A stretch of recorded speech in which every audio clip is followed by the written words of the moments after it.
Mesdames et messieurs, bonsoir. Il est 20h sur les antennes de la télé Futur Média. C'est parti pour le sommaire de cette édition avec le procès Barthélémy Diaz sur l'affaire Ndiaga Diouf renvoyé au 16 janvier prochain. L'audience prévue ce mercredi n'a pas eu lieu. Le maire de Mermoz Sacré-Cœur n'a pas reçu de convocation. Les partisans de Khalifa Sall persistent et signent. Leur leader sera bel et bien candidat à l'élection présidentielle de 2019. Ils soutiennent que les propos tenus par le chef de l'État sur France 24 sont une insulte à l'intelligence des Sénégalais. Les habitants de la cité police dans tous leurs états à l'origine de leur colère. Les travaux du train express régional qui ont obstrué le réseau d'évacuation des eaux usées et pluviales. Et puis, le déficit budgétaire du Sénégal à la CAN tire la sonnette d'alarme. L'inspecteur des impôts et domaines à la retraite soutient que la situation risque de s'empirer avec une approche politicienne de la pratique budgétaire. Voilà le sommaire de cette édition. Dans quelques instants, le développement.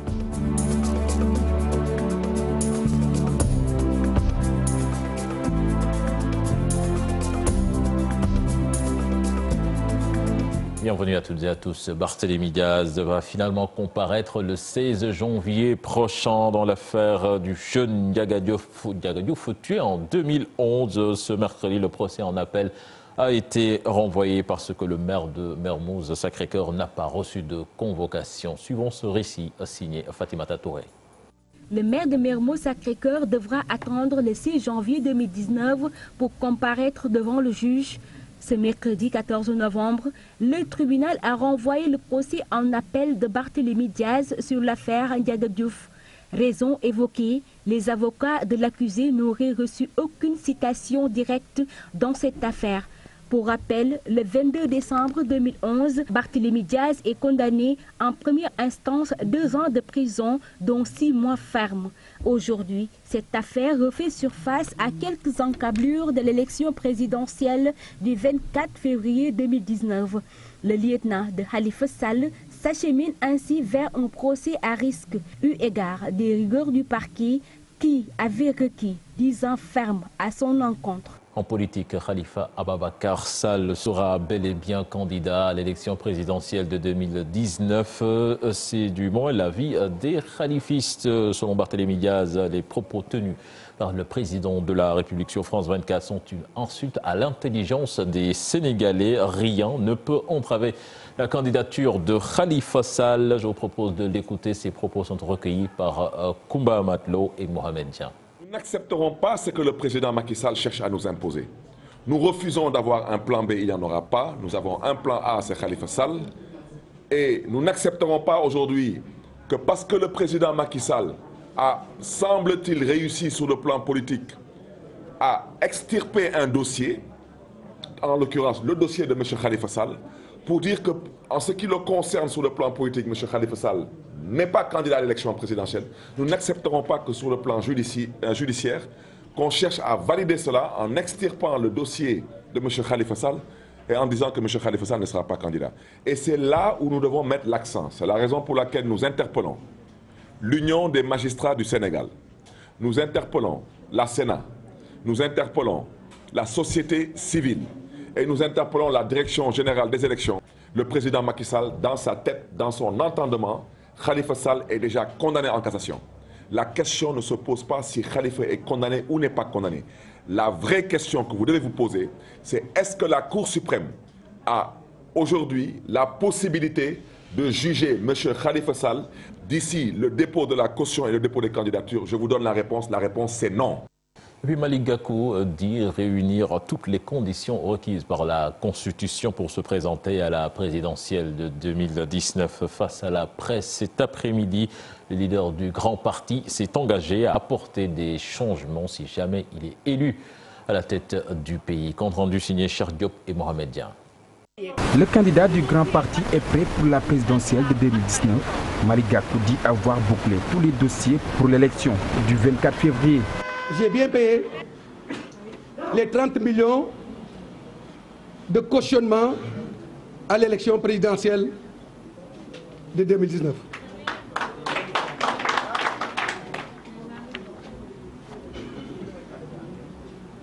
J'ai aussi, par dévernement, le quitus fiscal, confirmant que je suis en règle avec l'administration fiscale de mon pays. J'ai aussi, par devers moi, le casier judiciaire numéro 3, attestant que je suis en règle avec les lois et règlements de mon pays et que je n'ai pas été condamné pour être empêché d'être candidat. Malick Gakou reste déterminé à régler les problèmes des Sénégalais. Un président des personnes vulnérables ou vivant avec un handicap. Un président du monde rural. Le président des chauffeurs. Le président des transporteurs. Le président des ouvriers. Le président des artisans. Le président des éleveurs. Le président des pêcheurs. Le président de la relance de notre tissu industriel national. Le leader du grand parti félicite ses militants et partisans. Pour votre engagement résolu qui nous ont valu les résultats ainsi évoqués. Je voudrais donc remercier les Sénégalaises et les Sénégalais qui ont investi leur confiance sur ma personne en me permettant de remplir les conditions liées au parrainage. Actuellement, il lui reste qu'à déposer ses dossiers au Conseil constitutionnel. Malick Gakou se dit confiant de sa victoire au soir du 24 février 2019. Moustapha Guirassy, lui, propose en Haut Conseil de la diaspora une banque et une société d'assurance pour les Sénégalais de l'extérieur. Une fois élu à la tête du pays, il était en levée de fonds à Paris avec ses militants de France. Les détails dans cette correspondance signée Ibrahima Kamara. Les camarades de Moustapha Guirassy sont à l'étape de la campagne. À présent, le parrainage est derrière eux, nous disent-ils. Il s'agissait donc d'un dîner de gala pour des levées de fonds, un soutien que la diaspora française a apporté à ma candidature. Et ça a été aussi l'occasion pour moi d'échanger avec eux. Les ressources humaines de la diaspora sénégalaise ne doivent pas être négligées. Le Sénégal doit absolument s'appuyer donc sur cette ressource-là qui fait une différence, qui fera la différence, et une ressource reconnue à l'étranger. Lorsque vous parlez des Sénégalais, on respecte parce qu'il y a de la compétence.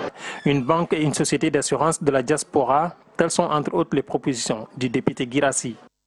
Nous pensons qu'avec un haut conseil de la diaspora, c'est une façon de les mobiliser, de pouvoir nous appuyer de façon pertinente sur cette expertise-là et la mettre au service du développement donc, de notre pays. C'est dans une ambiance de bonne humeur que les militants du Parti Sud ont terminé la soirée avec des pas de danse.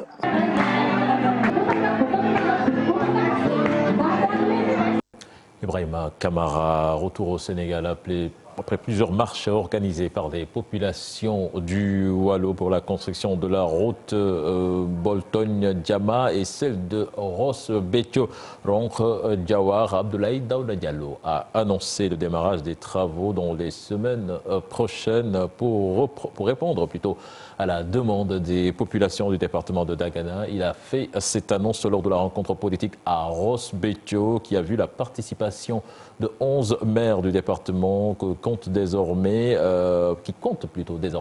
parler le même langage pour le développement du Waalo. Plus de détails dans cette correspondance signée Habib Sek et Ousseynou Diop.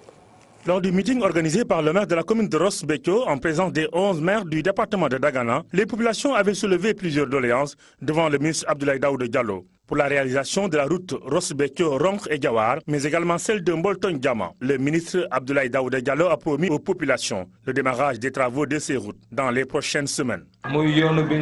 La construction de plus de 11 km de piste de la route Bolton-Diama et surtout de la route Ross Béthio-Ronkh-Diawar va bientôt démarrer. C'est une vieille doléance des populations du Waalo. Cette route sera d'un grand apport pour les populations en vue de la construction du pont reliant Ross Sénégal et Ross Mauritanie qui sera entamé avant la prochaine visite du président Macky Sall dans le département de Dagana.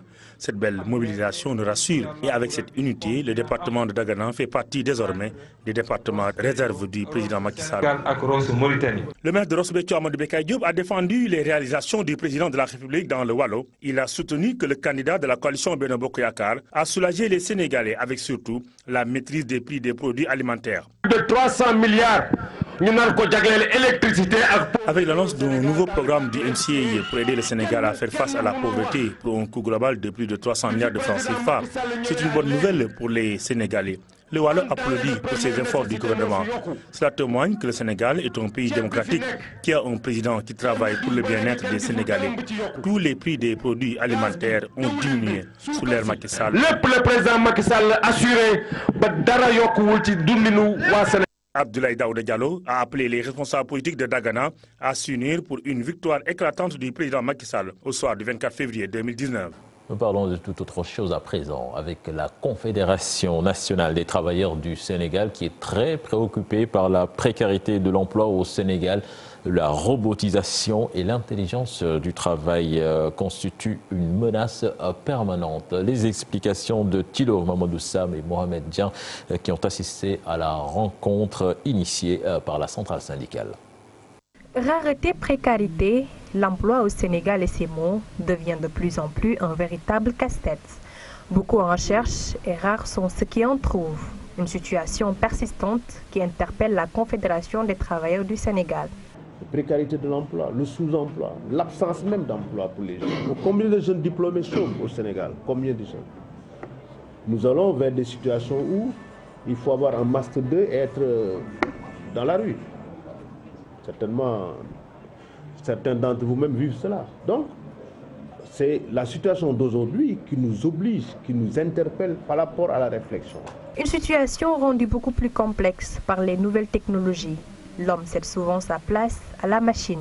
Aujourd'hui, la technologie nous oblige à de nouvelles postures pour nous adapter donc à l'évolution du travail, mais aussi conserver nos emplois.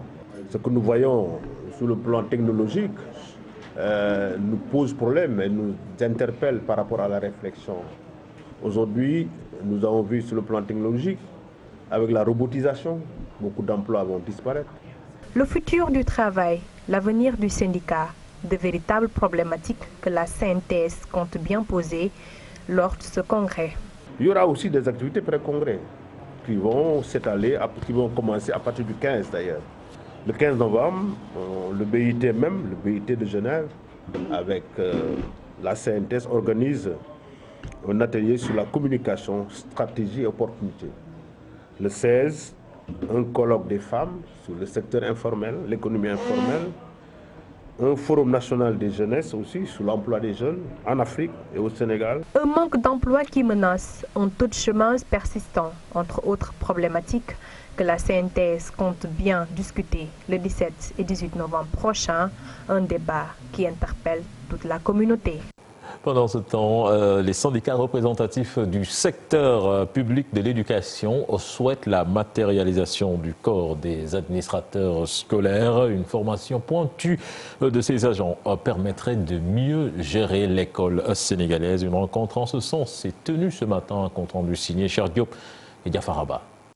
Un protocole d'accord signé depuis le 30 avril 2018 entre l'État du Sénégal et les syndicats représentatifs du secteur public de l'éducation. Objectif, créer un corps des administrateurs scolaires. Ces syndicats demandent la mise en œuvre de ce projet pour mieux assurer la gestion de l'école sénégalaise. La pertinence de ce corps, il est discutable, parce que je l'ai dit, c'est une revendication de nos partenaires. Eux, ils considèrent, parce que l'argument qu'ils mettent en avant, ils considèrent aujourd'hui qu'un enseignant clé en main, nommé directeur d'école, nommé proviseur ou nommé principal, n'est pas outillé. Le nouveau corps des administrateurs scolaires permettra de travailler avec des acteurs engagés pour la cause de l'éducation. Nos établissements, que ce soit au niveau de l'élémentaire, au moyen et au secondaire, sont gérés par des gens qui n'ont pas reçu la formation à la matière. Et c'est la raison pour laquelle, à l'issue de la création du corps des administrateurs scolaires, ceux qui seront appelés à être à la tête de nos établissements pourraient bénéficier d'une formation en gestion des ressources humaines, une formation en gestion administrative avec l'usage de la technique et de la technologie. Une vieille revendication syndicale qui peut contribuer à l'apaisement du climat scolaire. Vous savez, nous avons un ensemble de préoccupations qui sont notées dans ce préavis, dans ce protocole d'accord. Et je crois que le gouvernement du Sénégal, nous tous ensemble, nous gagnerions à aller vers la matérialisation de ces accords-là pour que l'année scolaire 2018-2019 soit une année totalement apaisée. C'est notre souhait. Pour l'amélioration du système éducatif sénégalais, ces syndicalistes invitent l'État à matérialiser ce projet le plus rapidement possible. Je vous l'annoncer dans les titres de cette édition, la colère des habitants de la cité police, c'est à Zac Mbao, à l'origine de leur courroux. Les travaux du passage du train express régional qui ont obstrué le réseau d'évacuation des eaux usées et pluviales. Ils interpellent les responsables en charge du chantier et réclament des solutions. Leur porte-parole, il s'appelle Mapate Kone. Je propose de l'écouter. Ses propos sont recueillis par Ousseynou Thiam. La cité police s'est vue inaccessible pendant toute la période de l'hivernage. Inaccessible parce que les eaux deviennent de leur trajet ont jonché les rues de la cité et n'ont pas facilité les choses en termes d'accessibilité par les véhicules de vidange, par les véhicules de ramassage d'ordures.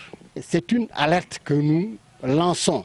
La même alerte que nous avions lancée il y a quelques années lors de la première réunion qu'avait convoqué l'APIX. Donc c'était ça. Nous comptons beaucoup sur les autorités qui nous écoutent. Écoutez, là où nous sommes actuellement, c'est là où se trouvait le canal qui facilitait les eaux de drainage des pluies. Maintenant, ce canal est maintenant sous des tonnes de béton.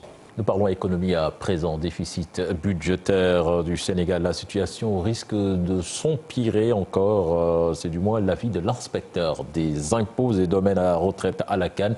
L'expert de diagnostiquer qu'une approche politicienne de la pratique budgétaire. Mieux, il affirme que le ministre des Finances a fait un aveu de taille. Il appelle l'État à rectifier le tir. Il a rencontré nos reporters Maïmouna Ndiaye et Pape Sangoné Mbaye.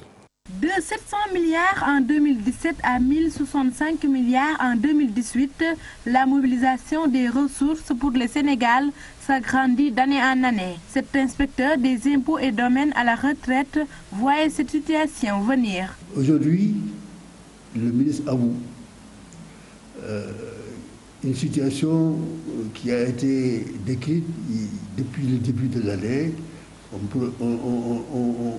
projetait le fait que l'approche du budgétaire de l'année 2018, qui disait-il est une approche sociale, pour moi c'était une approche politicienne, on était à un an de l'élection présidentielle, donc il y avait ce fameux deuxième mandat, et tout ce que le gouvernement a fait en matière de pratique budgétaire, en matière d'engagement budgétaire, c'est en fonction de ce deuxième mandat.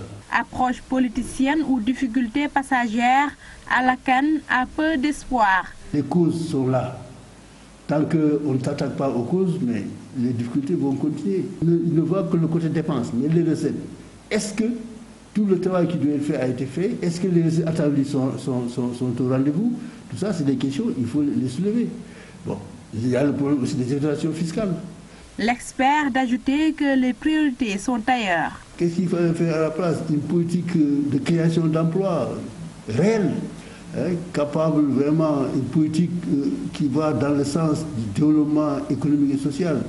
Et non pas seulement faire des proclamations en disant que nous avons fait un taux de 7,2% de croissance, etc. Alors qu'on sait que cette croissance-là ne nous concerne pas. Dans tous les cas, la réalité économique est là. Un endettement continu, signe d'une mauvaise pratique budgétaire.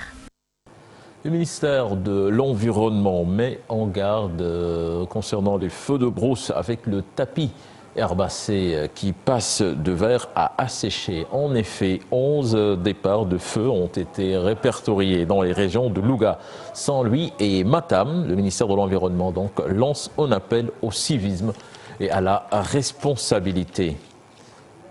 Le poste de gendarmerie de Touba Tranquille, dépendant de la brigade territoriale de Diouloulou, vient de procéder à l'arrestation du présumé double meurtrier du chef du village de Ndombodir, Ablaye Sagna, et de son neveu Sani Sagna. La perquisition effectuée chez le présumé coupable donc a abouti à la saisie des habits tachetés de sang portés au moment des faits et des armes blanches, coupe-coupe et gourdin ayant servi à la commission de l'acte matériel du crime odieux, de même qu'une vache volée et supposée appartenir à la victime a été retrouvée attachée au domicile du présumé. L'intéressé et les pièces à conviction seront donc mises à la disposition des autorités judiciaires. L'autorité nationale d'assurance qualité a délivré ce mardi une habilitation institutionnelle à l'université Alioune à l'université de Bambey.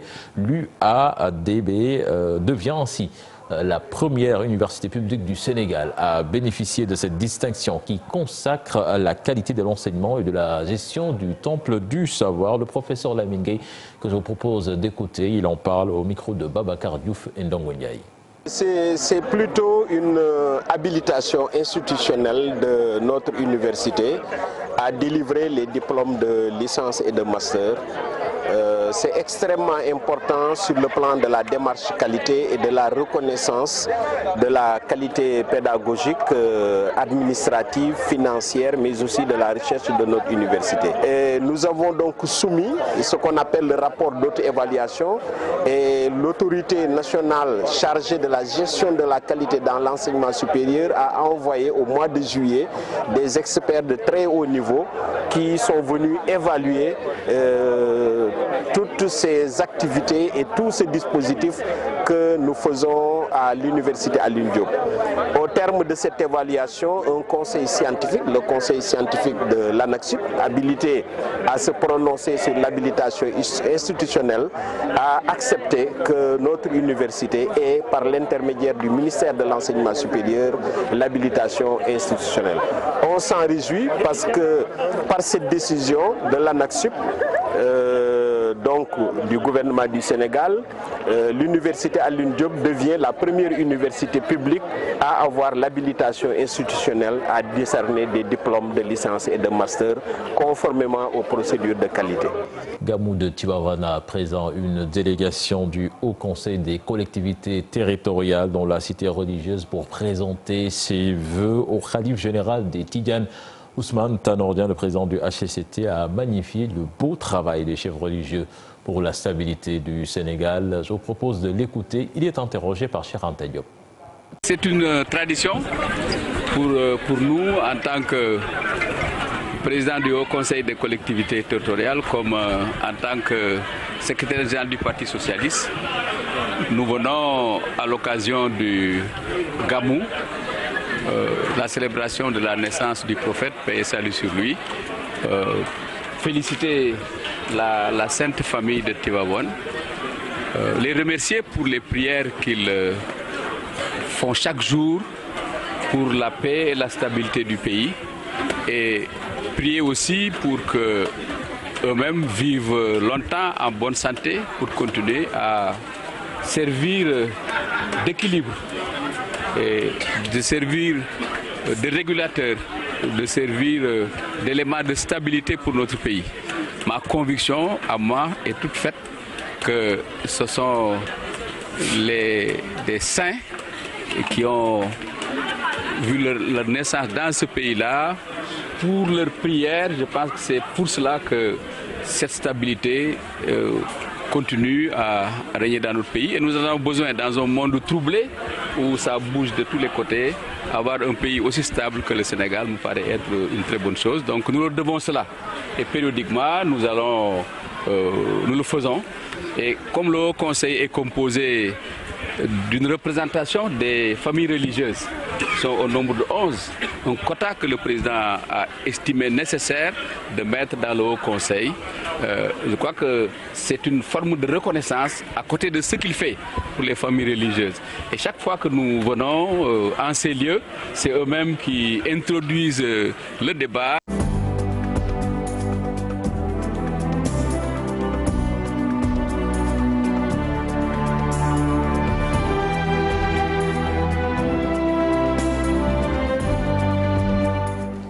L'association Guédiawaye FC, en la personne de son président Abdoulaye Sall, va attraire en justice Diapo Essa de Djamil Faye, sorti vainqueur au tribunal arbitral du sport Guédiawaye Foot Pro. La collaboration entre l'association et Sieux Tchadis Faye réclame l'union sacrée autour du club pour retrouver au plus vite la Ligue en sénégalaise. Cher Sadi Bougara, Youssou Baro. L'association Guédiawaye Football Club est déjà sur d'autres combats. Confortée dans ses droits par le tribunal arbitral du sport dans la bataille juridique face au Diapo Essa de Djamil Faye, elle appelle à l'union des forces des fils de la ville. Notre lutte, ce sera donc de dire simplement que cette page-là a été dure, elle a été éprouvante, mais ça nous a coûté ce que ça nous a coûté, la relégation en Ligue 2. Mais pour qui connaît Guédiawaye, pour qui connaît les banlieusards, comme on nous appelait avant, ce qui est sûr et certain, nous allons nous relever. Si nous sommes tous imbus par cette volonté de construire et de bâtir un grand club d'une ville, nous ne devons refuser de tendre la main à personne. La bande au président Abdoulaye Sall compte également rester en justice. Elle accuse Diapo Essa de faux et d'usage de faux. Toujours clamé que le protocole qui a été mis devant les juridictions par la partie adverse comportait des paraphes qui n'étaient pas les miens. Et qu'à ce titre-là, nous avons dit que c'était du faux. Nous l'avons défendu ici au niveau de la Chambre nationale de résolution des litiges. Nous l'avons défendu au TAS et nous continuons à défendre cela en disant que ça, ce ne sont pas nos paraphes. On a imité nos paraphes et très mal imité nos paraphes et cela aussi ne devrait pas prospérer. Nous sommes dans un pays de droit. On nous a attraits dans le droit sportif. Maintenant, les conséquences étant ce qu'elles sont, nous allons aussi tirer des conséquences maintenant au niveau pénal. En collaboration avec Charles Faye depuis la saison dernière dans le cadre de Guédiawaye Foot Pro, le club vise la montée en Ligue 1. Nous avons créé nous-mêmes notre propre société et nous avons contractualisé avec M. Charles Faye comme actionnaire majoritaire à qui nous avons concédé 30% des parts de cette société. Et à ce niveau-là, nous avons signé avec M. Charles Faye pour 2 ans. Après 1 an d'imbroglio juridique, le club de Guédiawaye est bien parti en Ligue 2 cette saison. Après 2 journées, il compte 2 victoires. Et puis cette décision donc, du TAS concernant l'affaire opposant Djamil Faye à GFC satisfait bien la Ligue de football professionnel. Son président Saher Seck affiche sa satisfaction. Il soutient que le TAS a conforté les autorités sénégalaises dans leur décision. Je propose de l'écouter. Il est interrogé par Maodo Fall. À la décision du TAS, on ne peut pas manquer de marquer la satisfaction de la Fédération sénégalaise de football, puisque c'est la position effectivement que nous avions été défendre devant le tribunal arbitral du sport, à la suite de la décision prise par la Chambre nationale de résolution des litiges. Et donc, cette décision a été confirmée par le TAS et l'appel de Diapo Entertainment avec M. Djamil Faye a été rejeté. Et donc confirme que le dossier avait été appréhendé dans toute son entièreté, mais également apprécié avec justice et avec justesse. Et donc, bon, nous ne pouvons qu'en être satisfaits, puisque cela permet effectivement à nos compétitions qui ont déjà démarré de continuer à se dérouler dans des conditions qui sont des conditions somme toute normales. C'était le dernier élément de ce 20h. Prochain rendez-vous pour l'information, ce sera à 0h avec le tout en images. Excellente suite de programme en compagnie de la télé Futur Média. Au revoir.